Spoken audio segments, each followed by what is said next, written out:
everyone, it's Linda McKenna from Golden Rule Senior Placement Services coming to you today with Tuesday Talks.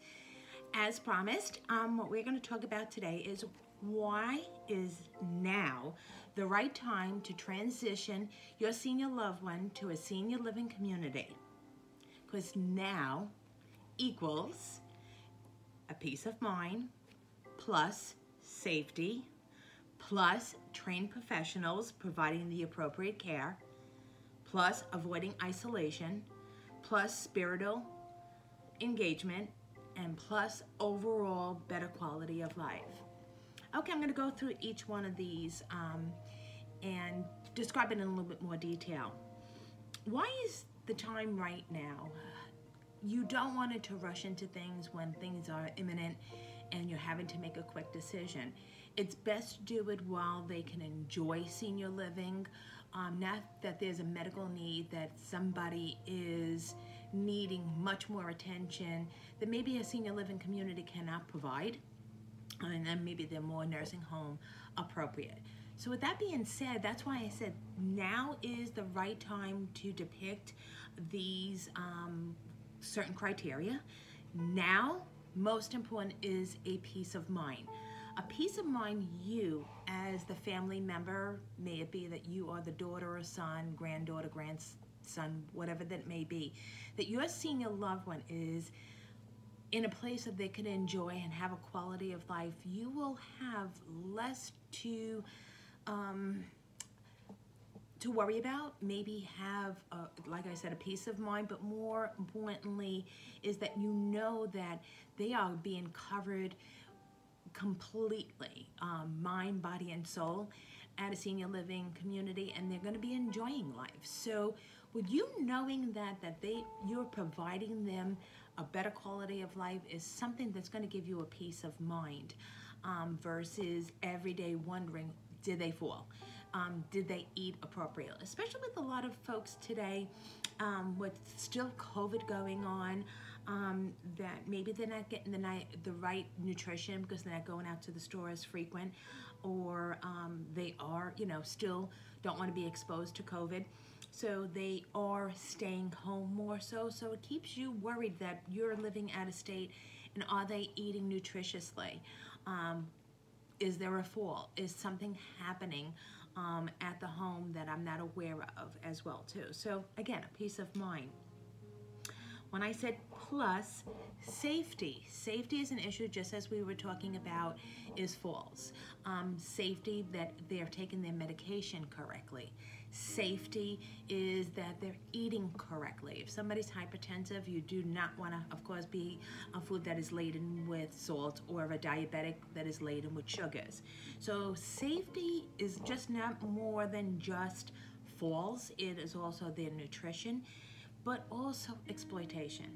Exploitation seems to be rampant in these hard times, that the most vulnerable is taken advantage of, maybe financially, and somebody taking their checkbook, or being robbed, or burglarized their home is something to really be concerned about. So safety also falls into that pattern as well. Plus, having trained professionals providing the appropriate care. So if they go into a senior living community, there is a nurse on premise, depending on their license, that they can provide care to them, that if they are not taking their medication right, they are going to be on a sequential schedule.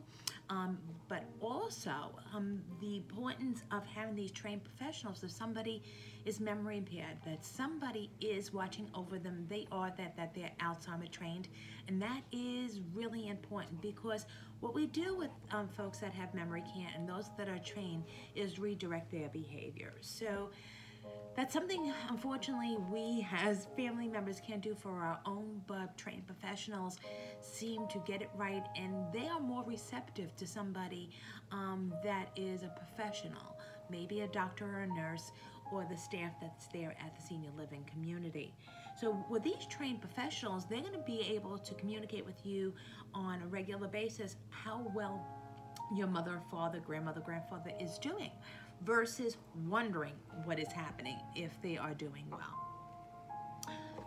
Plus, avoiding isolation.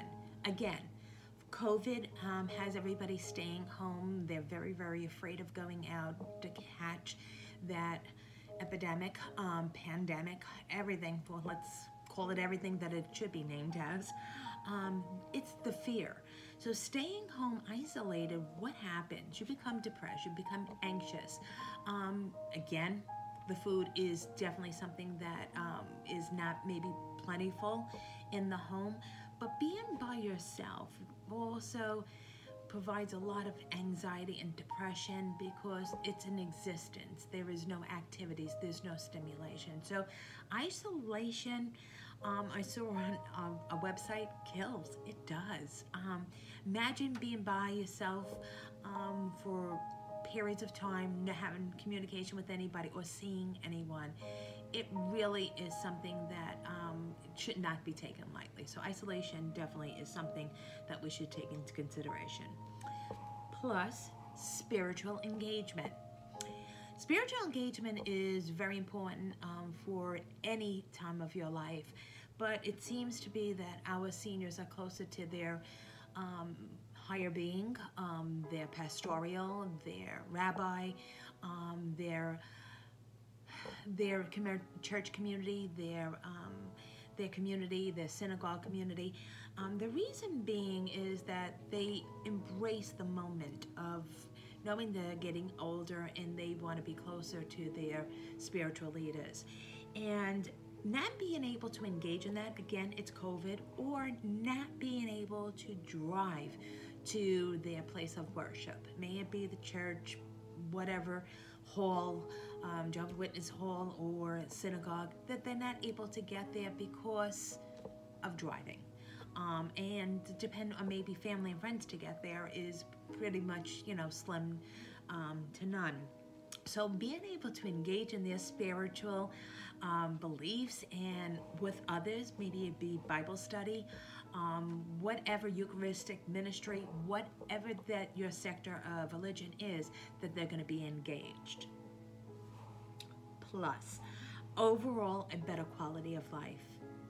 When you engage all these items, safety and care and isolation and spiritual engagement, aren't you going to have a better quality of life, that you're going to have something to look forward to the next day? You're being well cared for, you're being well nourished, you're having fun with people of your likeness, and you're in a safe environment. That's what we all want for our later years.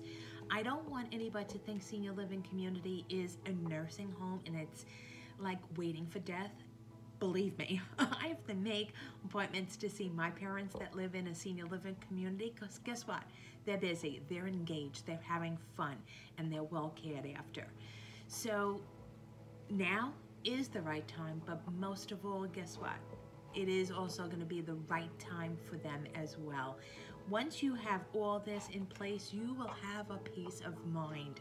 I'm here to help you. We're going to really silo and see what is it that your mother, father, grandmother, grandfather needs as far as their living environment, what special license they need, that they are going to be able to age in place, what they can afford, and what's around them that their community is going to be able to support them for their betterment. So we do this together. You're not going to be doing this alone.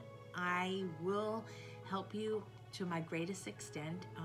Been there professionally many times, and I've been there personally for my own. So I know how to navigate this, and I know how to advocate for not only your parents, but for yourself as well too. The healthcare system, and saying what's appropriate for your mom and dad.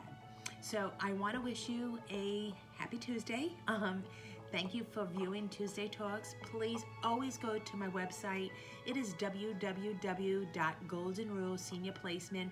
There you'll find a whole host of information, demographics, testimonials, these video talks, various options, resources, and so much more, and links to my social media.